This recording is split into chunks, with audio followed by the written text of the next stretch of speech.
김종배 시선 집중. 여러분 안녕하십니까, 김종배입니다. 다사다난했던 2021년이 끝나고 오늘부터 2022년이 시작이 됩니다. 2022년 1월 1일인데요. 새해 첫날이라고 하지만 사실 달라지는 건 거의 없습니다. 오히려 2년간 이어진 코로나로 인해서 사회 양극화가 점점 심해지고 있고 갈등도 만연해지고 있는 상황이죠. 그래서 오늘 시선집중 토요일 코너 토닥토담에서는 내일을 위한 담론은 무엇인가라는 질문을 통해서 우리가 무엇을 고민해야 하는지 이야기 나눠보도록 하겠습니다. 2022년 1월 1일 새해 첫날 김종배의 시선집중 광고 듣고 시작합니다.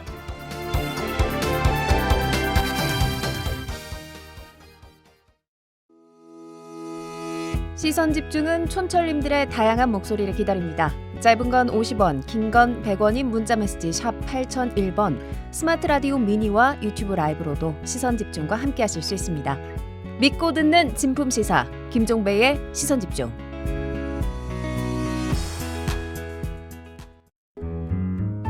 아침을 깨우는 이슈 한 편 같이 들으실래요? 등 토닥이는 토요일의 이야기 토닥토담. 네, 토닥토담을 꾸며주시는 두 분 소개해드리겠습니다. 국내 유일의 종합인문교양 개간지죠. 황해문화의 전성원 편집장 모셨고요. 어서 오세요. 네, 반갑습니다. 전성원입니다. 그리고 윤성은 영화평론가 모셨습니다. 어서 오세요. 안녕하십니까. 네, 새해 첫날인데 새해 복 많이 받으시고요. 네, 새해 복 많이 받으세요. 건강하시고요. 네, 새해 복 많이 받으십시오. 자, 어떻게 두 분은 새해 첫날 보통 어떻게 보내세요? 평소에? 보통은 가족들이랑 만나서 보내기도 하고요. 네. 네, 맛있는 거 먹고 좀 쉬면서 네. 보내죠. 그래요? 네. 너무나 뻔한 대답이신데 우리 전성원 편집장님은. 네, 요새는 이불 밖은 항상 위험한 곳이기 때문에 가능하면 이불 속에서 네. 그래요? 뒹굴뒹굴합니다. 아, 그래요? 새해 첫날부터 이불 속에 있으면 구박받을 것 같죠? 그렇지 않아요? 구박 안 받으세요? 뭐 저희 집사람이 저보다 좀 늦게 일어나더라고요. 그래요? 그러면 할 말이 없네. 아무튼 그러면 올해 소망 혹시 좀 특별한 소망은 좀 갖고 계세요? 전성훈 편집장님은? 사실 저는 마감 인생을 산다고 스스로 농담삼아 이야기를 하는데 개간지를 만드시니까. 네, 1년에 개간지 만들면 그러니까 4번 만들면 1년이 다 가요. 그래서 다람쥐 쳇바퀴 돌듯이 살잖아요. 사람들이 다. 그렇죠. 근데 마감이 있다는 거는 좋은 점은 뭐 우리가 이제 12월 32일을 거쳐야 1월 1일이 오는 것처럼 어떤 하나의 점을 딱 찍고 그래도 이제부터 좀 새롭게 한번 다시 시작해 보자 이런 기분을 가질 수 있기 때문에 네. 저는 연말이 되면 한 달 정도 내년에는 뭘 할까, 어떤 책을 읽을까 이걸 좀 계획을 세우는 편입니다. 근데 진짜로 개간지이다 보니까 1년에 이제 4번의 이제 매듭을 지을 수 있는 계기가 네. 부여가 되는 거잖아요. 그런 점에서는 좀 하나를 이제 마무리하고 다음으로 넘어가는 그런 어떤 자연스러운 계기가 만들니까 좋을 것 같은데 당장 비교되는 게 저는 매일 똑같이거든요. 네. 그렇죠. 그러니까 시사 라디오 프로를 진행하다 보니까 매일 똑같이. 그러니까 뭔가 딱 끊어지는 느낌이 없단 말이죠. 그런 점이 좀 많이 다르겠다. 그래서 잡지 만드는 사람들끼리 농담삼아 마감이 없으면 참 이것도 해볼 만한 일인데라고 이야기를 하는데 그 얘기는 잡지 않는 사람들이 네. 다 하는 얘기거든요. 그런데 마감만 없으면 행복한데. 마감이 없으면 일이 끝나질 않잖아요. 그렇죠. 인류의 발전은 마감 때문에 이루어졌다고요. 네. 제가 두 분의 소망을 제가 대신 만들어드리겠습니다. 네. 황해문화 구독자 더블로 늘어나길 바라고요. 윤성은 평론가가 펴내신 릴리 이야기도 베스트셀러에 진입하기를 소망하겠습니다.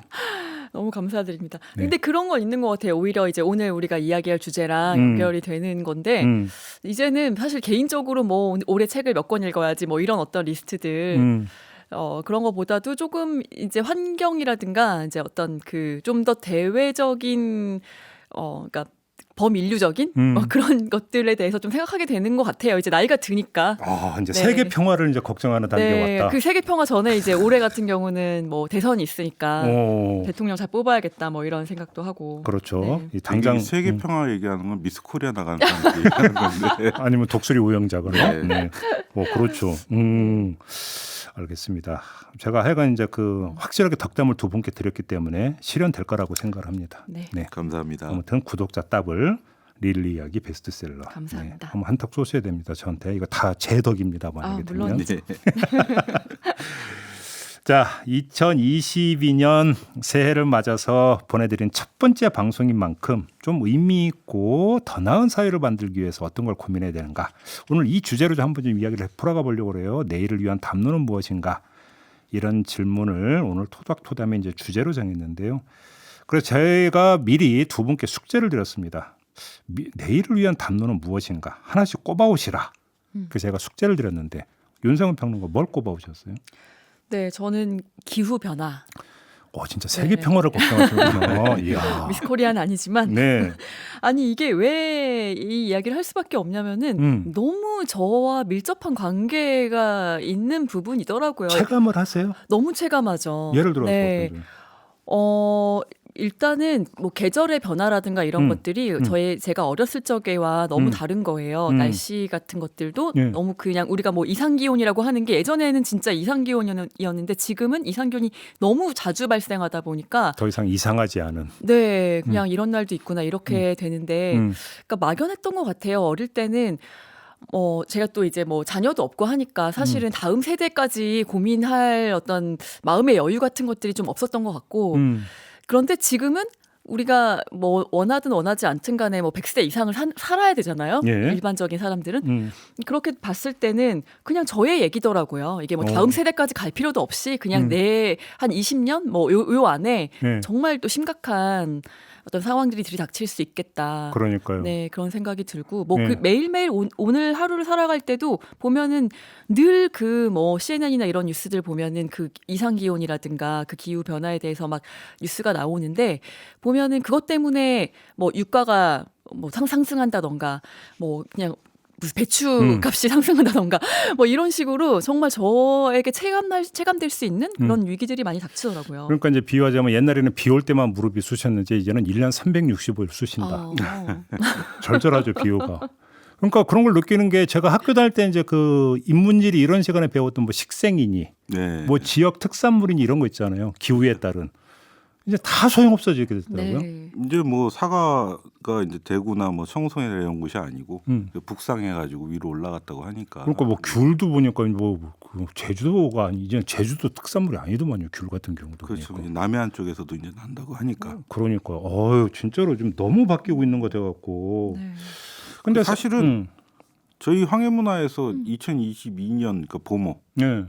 특집으로 기후 위기를 주제로 정말요? 잡았어요. 네. 네. 저희 두 분이 좀 짰어요. 저희만 그런 게 아니고 사실은 저희하고 비슷한 모 잡지도 특집을 기후 위기로 잡고 있다라는 이야기를 들었는데 네. 이게 그러니까 우리 윤선 선생님도 이게 내 당장 우리 세대 문제가 아니라 우리 다음 세대의 위기로 올 것이다라고 느꼈었는데 지금은 이제 우리의 위기로 느껴질 정도로 이 기후 변화의 속도가 너무 빨라졌어요. 맞아요. 예. 그러니까 사실 지금 뭐 전직으로 강타하고 있는 코로나 팬데믹이라고 하는 것도 기후 위기의 그렇죠. 원인을 여기서 찾기도 하잖아요. 네. 다 연결이 되어 있는 거죠, 사실은. 그것도 마침 올해가 그러니까 이 기후 위기 문제를 처음으로 지적하고 전 세계적으로 이제 크게 알리는데 계기가 됐던 책이 성장의 한계라는 책이 있습니다.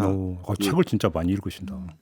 이건 뭐 워낙 유명한 책이에요. 네. 예, 1972년에 나왔는데 올해가 딱 50년이 되는 해라서 그렇네요. 그 예. 의미가 좀 있죠. 근데 예. 이 책에서 뭐라고 이야기를 하냐면 만약에 연못의 수련이 그러니까 연꽃 있죠. 네, 연꽃이. 연꽃이 그 연못을 덮는데 그러니까 하루에 2배씩 자라는 거예요.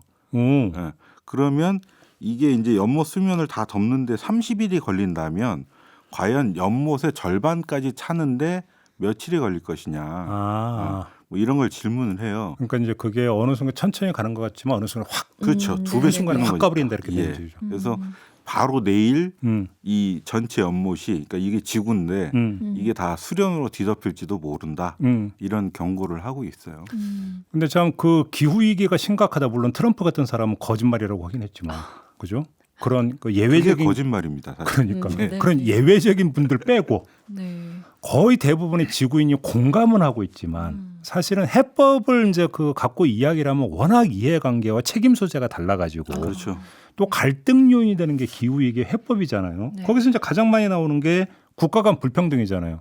탄소 줄이자니까 남반구에 있는 국가에서는 자기들이 그 다 매연해가지고 이렇게 만들어놓고 자기들은 돈 벌고 우리가 좀 이제 벌려고 하니까 이제 그 탄소 줄이라고 하면 어떡하라는 거냐. 그렇죠. 국가 간 불평등 문제 이런 것들이 지금 이제 불거지고 있는 거 아닙니까? 정치 영역에서. 대표적으로 브라질 같은 나라가 이것 때문에 그러니까 지구에 이제 허파다 아마존이 그러니까. 이런 얘기 많이 듣는데 그러니까 브라질이 이제 경제를 개발을 하려고 그러면 그런 이제 자국 영토 안에 있는 거잖아요. 아마존이 어쨌든.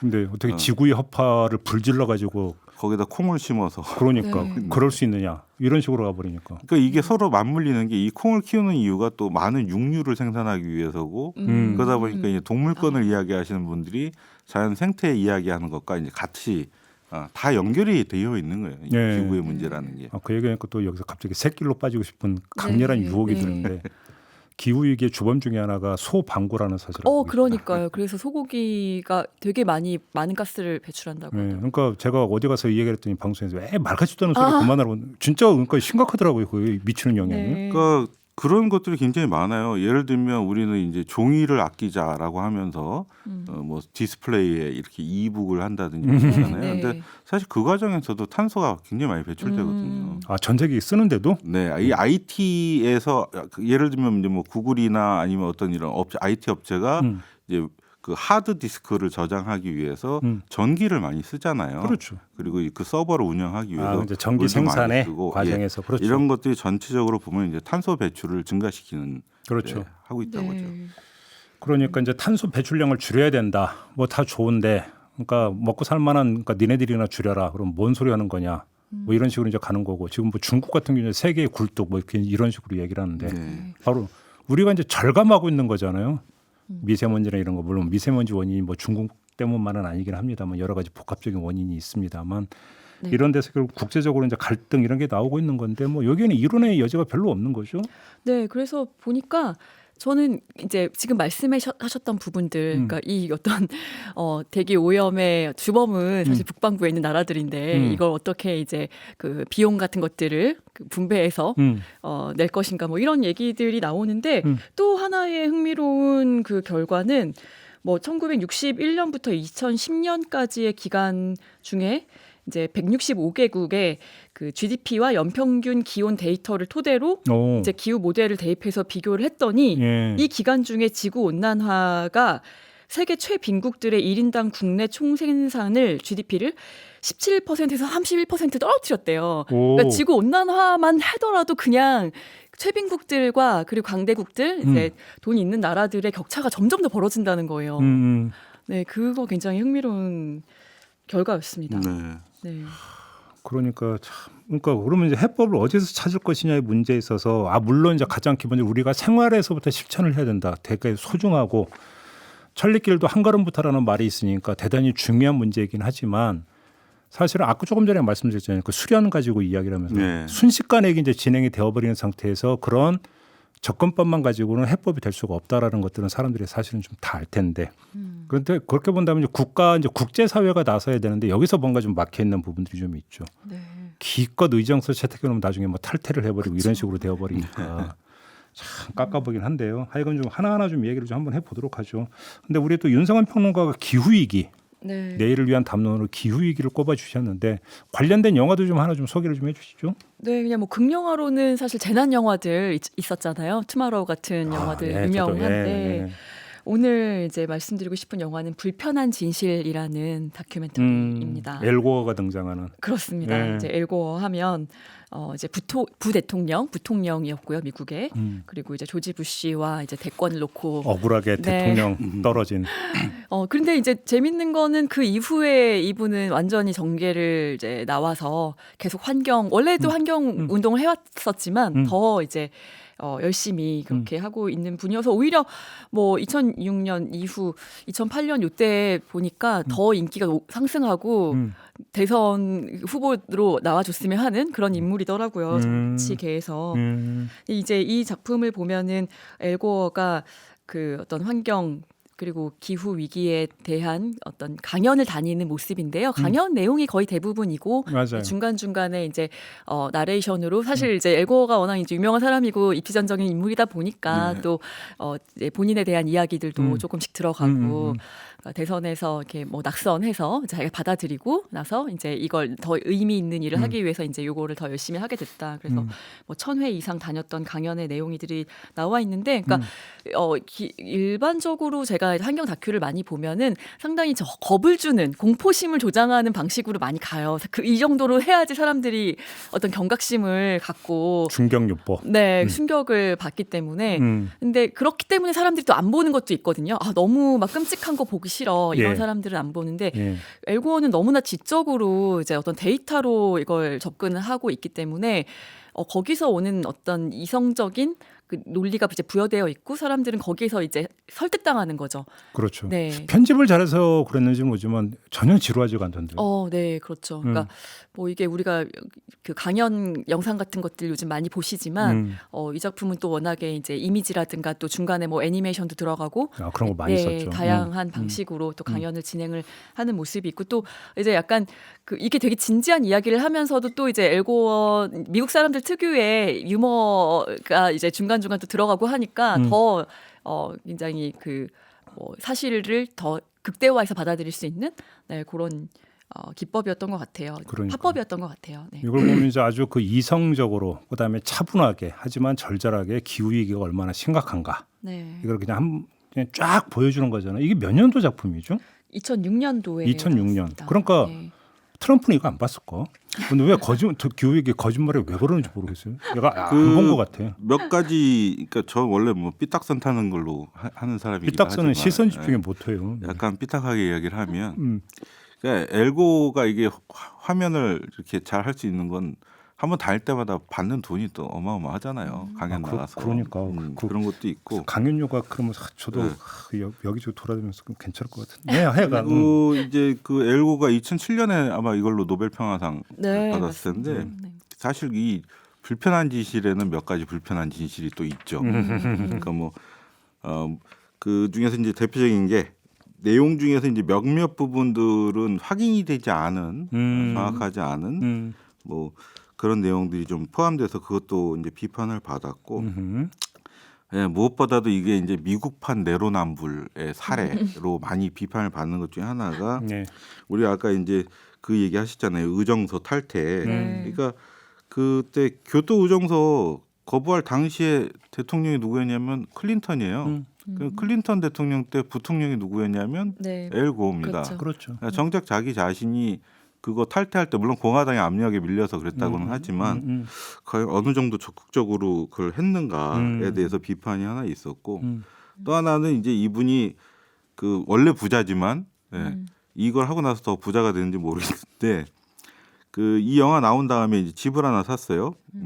근데 그게 대저택인데 그러니까 방이 20개, 화장실이 8개. 그리고 수영장이 있는 그 저택이 있고 그 외에도 이제 집이 2채가 더 있습니다. 그때 외신 좀 탔죠. 네. 그런데 이분이 그러니까 1년에 쓰는 전기료가 미국의 평균 가정의 20% 그러니까 20배, 20%가 20배를 쓰고 있다 그래가지고 그것 때문에 이제 비판을 좀 많이 받았죠. 그러니까 촛불 켜도 부족할 판에. 그러니까 자기는 다니면서 이 탄소 배출 줄여야 된다고 하는데 정작 그 자신은 그러니까. 전기를 남들보다 20배를 쓴다. 그때 외신 많이 써. 저 지금도 기억나요. 저 말로는 저러면서 자기는 뭐 이렇게 말 그대로 진짜 미국판 내로남불. 그런 얘기가 많이 있었죠. 그럼에도 불구하고 사실은 엘고어가 그렇게 강조했던 기후의 위기 상황이라고 하는 것들은 부인할 수가 없는 거잖아요. 그렇죠. 그러니까 이 영화를 보면은 기후 위기의 상황이라고 하는 게 지금 얼마나 심각하고 어느 단계에 와 있는가. 이게 아주 이제 여실히 너무나 어떤 그 알기 쉽게 이제 정리돼서 제시가 되고 있다. 사실은 지구 온난화를 두고 이제 그 여러 이야기가 있잖아요. 그러니까 그런데 정확한 건 뭐냐면 과학계에서 이야기하는 것 중에서 거의 유일하게 합의된 것 중에 하나가 지구가 점점 더 뜨거워지고 있다는 사실이라는 거예요. 다만 그것이 이제 어느 정도 속도고 이게 어떤 여파를 줄 것이냐에 대해서 의견의 차이가 약간 있을 뿐이지 뭐 그것이 뭐 허구다 그렇죠. 거짓이다라고 하는 것 자체는 예. 예, 사실이 아닌 걸로 예. 다 판명이 됐습니다. 그러니까요. 그 불편한 진실에도 잠깐 그 얘기는 나오는 것들은 이제 학자들 간의 합의, 그죠? 네. 뭐 이런 얘기는 좀 이제 잠깐 나오는 것 같던데 그만큼 아니 근데 뭐 이거는 뭐 더 이상 증명이 필요한가 싶은 생각이 좀 드는 게 우리가 아까 잠깐도 얘기했잖아요. 좀 체감하고 있는 현실이라고. 네. 그러니까 뭐 더 이상 설명하고 말 게 어디 있겠어요. 그러니까 문제는 그것이 얼마나 빠르게 지금 진행이 되고 있느냐.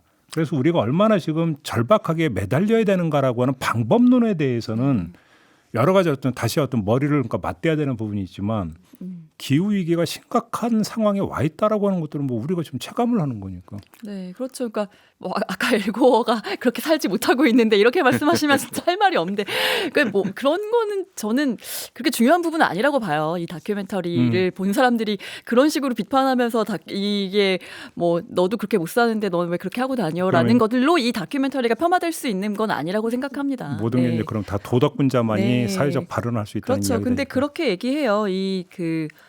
엘고어도 이 기후 변화에 대해서 그리고 위기에 대해서 심각성을 인지하고 행동으로 옮기는 것은 그 윤리적인 문제라고 이야기하거든요. 이것을 인식하는 거는. 네. 그러니까 며칠 전에 뉴스를 보니까 알래스카가 지금 기온이 영하 19도가 돼도 모자란 판인데 영상 19도라 뭐 이런 이야기가 지금 나오고 있는 거니까. 네. 제가 말씀드리고 싶은 것 중에 하나가 이제 그거였는데 그 인류가 이제 둠스데이라고 하잖아요. 인류 종말의 날. 예, 둠스데이가 오더라도 미래 세대에게 어떤 종자를 잘 우리 씨앗들을 전하기 위해서 그러니까 2008년에 만들었어요. 그 노르웨이의 그 스피츠베르겐이라고 북극하고 굉장히 가까운 그 영구 동토층 그 국제 이제 스발바르 국제 종자 저장고를 했어요. 예, 네, 아마 보신 적 있을 거야. 예. 그런데 여기는 이제 내진 설계도 돼 있고 그 다음에 이제 뭐 이렇게 바다가 범람을 하더라도 여기까지는 안 올 것이다. 그리고 이제 그 전기가 끊어져도 그 영구 동토층이기 때문에 영하 15도로 계속해서 보관이 되는. 그런데 거기 빙하가 다 녹았어요. 그건 예측을 못한 거야. 그건 예. 대비가 안 돼 있는 거야. 인간의 상상을 넘어서고 있다는 거예요. 그렇죠, 지금 그렇죠. 이게. 그러니까요. 이게 좀 문제인 거죠. 하여간 뭐 기후 위기 참 이거는 뭐냐면 행복한 삶 뭐 이런 거가 아니라 생존과 관련된 거잖아요. 그렇죠. 생존. 가장 기초적인 문제에 대한 어떤 그 담론이기 때문에 그만큼 좀 절박한 문제인 것 같은데요. 우리 윤성원 평론가가 그래서 바로 미래를 위한 내일을 위한 담론으로 기후 위기 문제를 좀 꺼내 주셨는데요. 자, 잠시 전하는 말씀 듣고 계속 이어가도록 하겠습니다. 함께 가야 할 길을 묻습니다. 김종배의 시선 집중. 네, 2022년 새해 첫날에 보내드리는 김종배의 시선집중 토요일 코너죠. 토닥토담 진행을 하고 있습니다. 윤성은 영화평론가, 그다음에 황해문화의 전성원 편집장 두 분과 함께하고 있는데요. 오늘은 새해 첫날이다 보니까 내일을 위한 담론 이야기를 좀 하고 있습니다. 그래서 윤성은 평론가가 전 지구적으로 가장 절박한 문제, 기후 위기에 대해서 문제 제기를 좀 해주셨는데요. 이번에는 좀 마이크를 전성원 편집장께 좀 넘기도록 하겠습니다. 윤성원 평론가께서 좀 문제 제기를 해주셨다면 네. 우리 전성원 편집장께서는 좀 뭐라고 할까요? 해법이라고 할까요? 나아가야 될 방향에 대해서 좀 말씀해 주셨으면 좋겠는데 어떤 걸 준비해 오셨습니까? 저는 그 우리나라에서 몇 안 되는 해방 신학자인 김군수 선생이 펴낸 책 들고 나왔는데요. 교황과 나라는 책입니다. 개혁가 프란치스코와 한국이라는 부제를 달고 있는데요. 예. 아마도 그 두 교황이라는 영화 보신 분들은 아시겠지만, 좀 봤어요. 네, 그 영화에서 다뤄지고 있는 메시지를 연대와 화해를 통한 공존의 길로 나아가자. 네, 이런 메시지를 제가 신년에 우리가 한번 생각해 볼 주제로 잡아봤습니다. 이게 이제 베네딕토 16세였던 거예요. 그렇죠. 예. 그 이제 교황이 이제 자리를 현 이제 프란치스코 교황에게 넘겨주는 과정을 이제 그린 게 이제 그 두 교황이라는 영화. 네. 나 그거 보면서 어쩌면 저렇게 연기를 잘할까. 아, 그렇죠. 안소니 연기의 호킨스. 신들이에요. 네. 저는 근데 빈정상했던 게 안소니 호킨스가 그 영화 다 찍고 자기는 연구 하나도 안 했다고 했다면서요. 그래서 그 얘기를 듣는 순간에 빈정이 상했고 그래. 당신 천재다. 어떻게 어쩜 그렇게 똑같은지 모르겠는데. 제가 볼 때는 네. 잘난 척입니다. 그죠? 그러니까 빈정상했다니까. 절대로 그렇게 연기할 수가 없어. 아니 그리고 저는 그래서 처음에 영화 보면서 교황청 가서 찍은 줄 알았어요. 근데 근데 그거 다 세트였다면서요. 네. 네. 야, 그걸 보면서 야, 돈 많이 썼겠다. 뭐 많이 했는데 비본질적인 두 얘기고. 배우가 손동작 하나 그것까지도 보면 예. 와 대단하다라는 그러니까요. 생각이 안 들어요. 근데 아마 이제 뭐 저는 봤으니까 지금 이런 얘기를 하고 있지만 네. 우리 윤성은 뭐 영화 평론가시니까 당연히 네, 보셨을 것 같고. 네. 근데 거기 영화 얘기는 아닌데 좀 잠깐 그 얘기를 좀 해주신다면 왜 그 얘기를 좀 하고자 하시는지 좀 이유를 좀 설명해 주신다면. 아까 우리가 이제 잠깐 그런 얘기 또 제가 이제 엘고 이야기하면서 좀 비판을 했는데 네. 핵심 중에 하나는 이런 것 같아요. 그러니까 나 빼고 개혁은 없다. 우리가 변화해야 된다. 그러니까 영화 두 교황에서도 어떻게 보면 이제 그런 명대사 중에 하나가 이런 말이 있어요. 타협한 것이 아니라 변화한 것입니다. 노호. 예. 삶은 본래 움직이는 겁니다. 이제 두 교황이 논쟁을 하는데, 그러니까 서로 이렇게 변화를 해오는데, 그러니까 지난 연말에 그러니까 그린피스가 이제 한국 국민들에게 설문조사를 했어요. 기후 위기가 얼마나 심각하다고 생각하냐 했더니 응답자의 92.3%가 심각하다고 답을 했습니다. 그러니까. 그러니까 1년 전에 했을 때보다 5.3%가 는 거래요. 그게. 근데 다들 이 위기에 대해서는 공감을 해요. 그렇죠. 네, 공감을 하는데 그러면 이 어떻게 할 거냐 물어보니까 예를 들면 이제 그러면 석탄 발전, 그러니까 화력 발전을 중단해야 하느냐? 10명 중에서 8명 정도가 이제 동의를 했다고 합니다. 그리고 이제 휘발유나 경유 자동차 판매를 중단하는 게 어떠냐 물어봤더니 그 중에서는 이제 또 찬반이 반반으로 갈렸고, 그 다음에 그 또 다른 에너지 전환 때문에 전기요금이 올라도 괜찮겠느냐 했더니 예, 반대가 이제 40%로 또 늘고. 아까부터 제가 했잖아요. 해법이 문제라고. 예. 그러니까. 지금 이거의 경우에는 아까도 우리가 그런 얘기했지만, 그러니까 빈부 갈등, 그러니까 빈부 양극화로 인한 문제, 위기, 그 다음에 어떤 그 기후 위기가 이제 갖고 오는 불평등들이 있잖아요. 그렇죠. 거기는 세대 불평등도 역시 포함되거든요. 그러니까 한참 성장하고 앞으로 더 살아가야 할 사람들에게 엄청난 부담을 주고 그 사람들이 고통 속에서 살아가야 하는데 우리는 그때는 없을 거니까. 그렇죠. 지금 이제 전기나 석탄이나 뭐 탄소나 흥청망청 하고 있는 부분이 있단 말이죠. 그러니까 우리가 개인적으로는 굉장히 좋은 부모가 되고 싶어하고 아이들에게 좋은 환경을 물려주고 싶어하는데 문만 열고 나가면 피할 수 없는 문제잖아요, 이게. 그렇죠. 예. 그랬을 때 어떻게 하면 그것을 이제 극복할 수 있을 것인가에 대한 해법 중에 하나로 이 두 교황이 서로 한 행동에서 우리가 좀 배워야 될 게 있지 않냐 이런 차원에서 두 교황이 했던 행동이 그러니까 핵심이 뭡니까?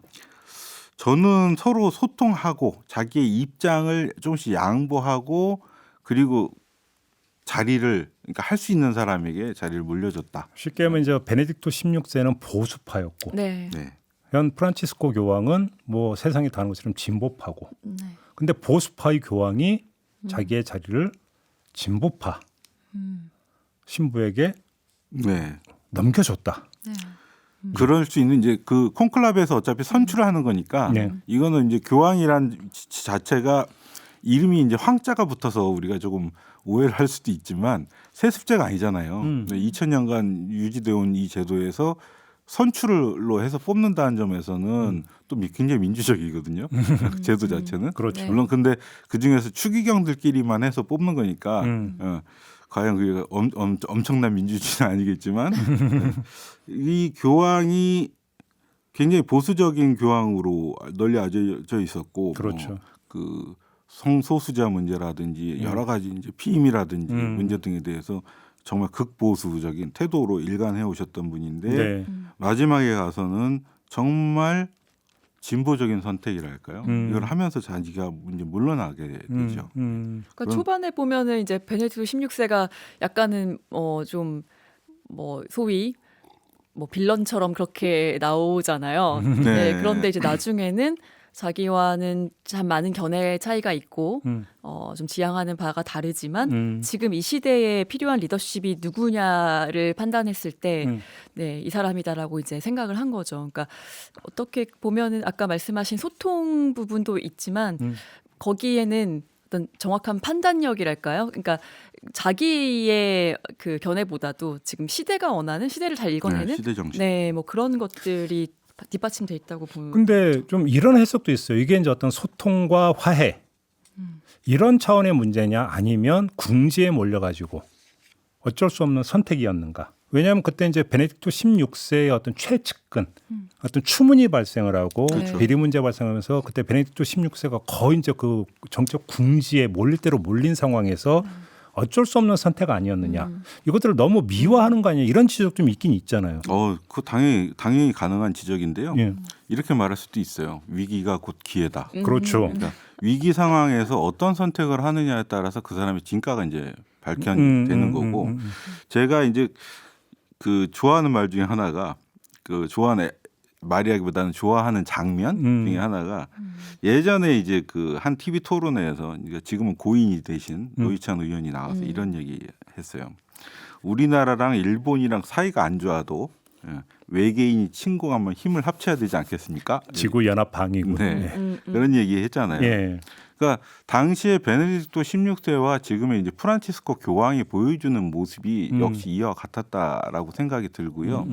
또 하나는 이제 우리가 지금 여야, 진보, 보수, 뭐 지역 어쩌고 이렇게 해서 진영 논리로 싸운다라고 이야기를 하는데 원래 잘 되는 집안이라면 이 여야가 상관없이 다 대한민국이란 나라를 이 나라에 살고 있는 사람들을 잘 살게 하자는 공동의 목표, 공동선을 추구하고 있는 목표는 같은 거죠. 다만 방법이 다를 뿐인 네. 거지. 그 서로 방법이 다르다면 대화를 통해서 이야기를 하고 토론을 통해서 국민들에게 선택의 기회를 주는 것이 마땅한데 지금 현재는 우리 그러니까 특정 누구 이런 이야기가 아니고 대화가 정말 없어진 것 같아요. 그러니까 아니. TV에서 엄청나게 그러니까 매스미디어에서 뭐 여야 후보나 아니면 여야의 후보의 대변인들을 데려다가 많이 이야기를 하고 있는데 이게 정말 국민들에게 감동을 주는 어떤 대화이고 이것이 우리의 미래를 위해서 저 사람들이 이야기하고 있는가 라는 느낌이 안 들게 아니 한다. 그 단적인 예가 얼마 전에 이제 그 문재인 대통령이 외국 나가가지고 탄소 배출량을 얼마로 줄이겠다. 그러니까 국내 언론이 어이구 외국 나가서 인기 끌려고 그런 말씀하셨어요. 뭐 이런 보도 막 나오잖아요. 그러죠. 예. 뭐 여기서 뭐 더 얘기가 더 얘기할 게 뭐가 있겠어요. 근데 여기서 더 얘기를 할 게 없다 그러면 우리가 얘기를 할 필요가 없거든요. 그러니까. 얘기를 그래도 계속 해야 되고 말을 걸어야 되는 거죠. 그러니까 그 두 교황에서도 보면 처음에 베네딕토 16세를 찾아간 이 프란치스코 교황의 두 사람이 이제 헤어질 때 원래는 이제 서로 형제를 과시하기 위해서도 이제 이렇게 허그라고 그러죠. 이렇게 서로 포옹을 하려고 했는데 거부해요. 네. 밀어낸다고요. 근데 나중에 같이 시간을 보내고 서로 의견을 이렇게 소통을 하면서 보면 두 분이 춤도 추잖아. 네. 탱고도 추잖아. 같이 축구 축구 보고 축구도 보고. 네. 독일하고 아르헨티나하고 붙는 거. 네. 너무 귀여웠어요. 그 어르신들이 뭐 그거는 실화는 아니라고 그래요. 그건, 아, 그렇죠. 그건 그건 영화적으로. 픽션이죠. 예. 구성한 거. 피자 먹은 적 없다고 그러시더라고요. 아무튼 그러면 그러니까 지금 교황과 나라는 책을 소개해 주셨잖아요. 근데 네. 얘기가 되니까 이제 그 두 네. 교황이랑 영화 얘기를 많이 하게 되는데 저 책에서 이야기하는 해법, 극복 방안이라고 하는 게 결국 소통과 화해다 이런 이야기인가요? 그리고 자기 희생 같은 부분들이 역시 있죠. 그러니까 제가 뭐 이 책 내용을 막 이야기하지 않는 이유 중에 하나는 예. 이 책에 나오는 이야기들이 영화 속에 많이 압축이 되어 있어요. 그렇다 그 영화 속에는 압축이 돼서 다루고 있는 거고 이 책에서는 좀 더 이제 그걸 세밀하게 풀어서 이러이러한 배경이 있었음을 이제 우리가 느낄 수 있고 알 수 있게 풀어주고 있는 책이기는 한데, 예. 네. 그러니까 예를 들면 이제 교황이 지난 24일 날, 그러니까 그 작년 성탄절이죠. 항상 이제 전야에 미사를 하지 않습니까? 그때 이야기한 것 중에 하나가 이제 오픈 하트예요. 서로 마음을 열고 지금 백신이 가장 필요한 사람들에게 이 백신이 공급될 수 있도록 노력해 달라. 그러니까 네. 내 나라를 먼저 생각하고 내 어떤 걸 먼저 생각하는 건 국가주의를 극복하고 인류 보편의 사랑을 이제 실천해 달라라고 요구를 하는데 사실 지금 우리가 이제 그 코로나 2년째 이렇게 길게 갈 줄 몰랐잖아요. 그렇죠. 예. 근데 그 원인이 알고 보면 선진국들은 코로나 백신을 과잉 독점하고 있고 그들 나라에서 생산하고 있는 다국적 기업들이 생산하고 있는 백신이 독점, 특허권으로 인해서 많이 풀리질 않으니까 이게 이제 변방 국가들에서 변이 바이러스가 계속 이제 나오니까 우리가 안 되는 거죠. 근데 저는 그 두 교황 이야기 나왔으니까 하나만 좀 더 첨언을 하면 저는 가장 인상 깊었던 대목이 뭐냐면 그 아르헨티나도 참 그 엄청나게 오랜 어떤 군부 독재를 거쳤던 나라고. 네. 프란치스코 교황이 젊은 시절에 이제 군부 독재가 뭐 그러니까 사람들을 끌고 가고 죽이고 하는 그 어떤 그 야만의 시대에 뭐라고 해요? 타협이라고 해야 될까요? 일종의 굴종이라고 해야 될까요?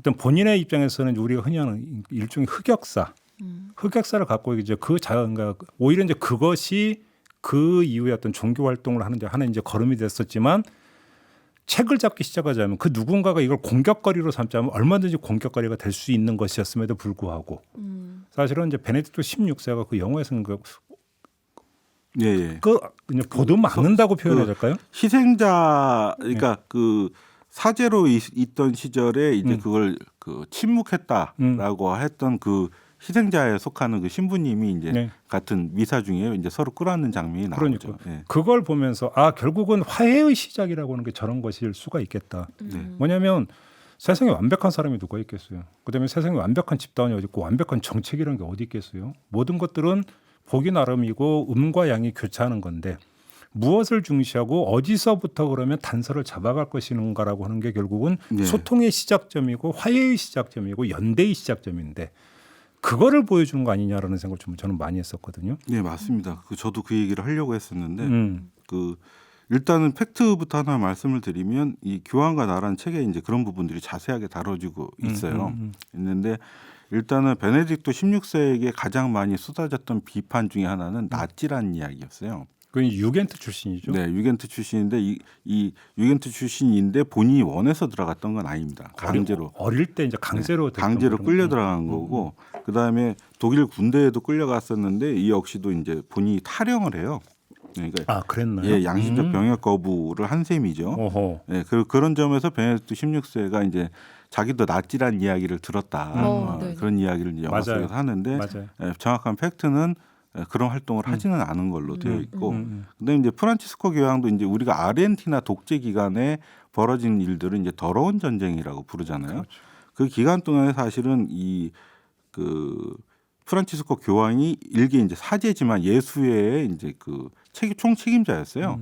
예, 그렇긴 했는데 당시 아르헨티나 카톨릭 교회는 침묵으로 지켜본다라는 원칙을 세워놓고 있었던 상황이랑 그 산하에 있는 이 교황, 그러니까 당시 일개 신부죠. 그러니까 어떻게 뭘 할 수 있는 것이 아니었고 그 뒤에 이제 이 분이 한 행동들을 보면 자기가 이제 그 예수의 수도원에 그 수많은 도망자들을 숨겨주었다. 그리고 이곳이 이제 한 번도 침탈되지 않도록 잘 지켜냈다라고 하는 부분에서 공이 있는데 두 분 다 이제 영화에서 보면 스스로 죄인이라고 고백을 합니다.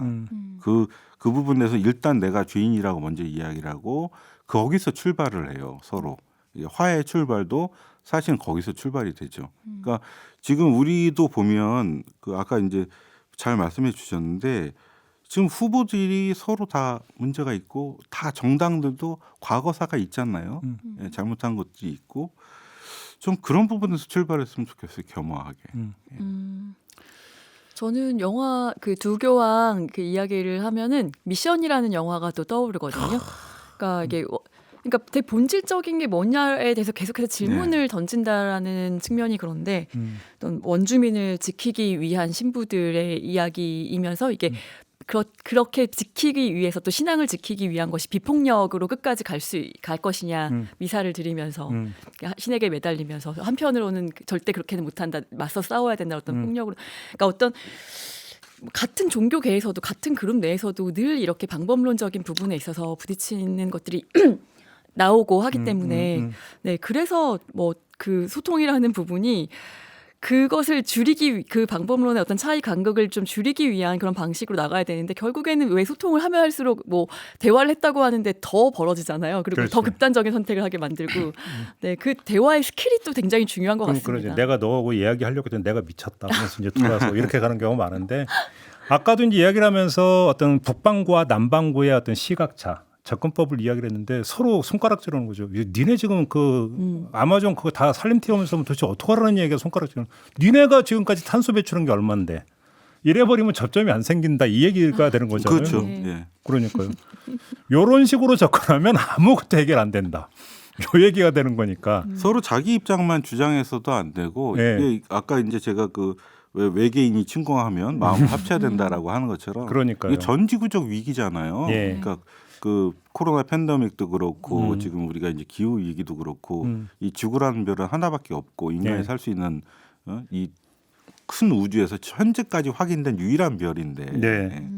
그러니까요. 이제 그런 점에서 물론 이거는 좀 구분을 해야 될 것 같아요. 어떤 서로의 어떤 아픈 부분, 잘못된 부분들도 먼저 보듬어 안으면서 우리는 똑같다라고 역지사지 어떤 이런 지혜 이런 것들로도 어떤 이야기할 수 있겠지만 그것이 그러니까 그 두 교황에 있어서는 뭐냐면 어떤 절절한 자기 고백과 반성, 성찰과 그다음에 어떤 용서. 실천으로 이어진 연장선상에서 그게 나왔기 때문에 서로 믿었던 거고 보듬어 안았던 거지.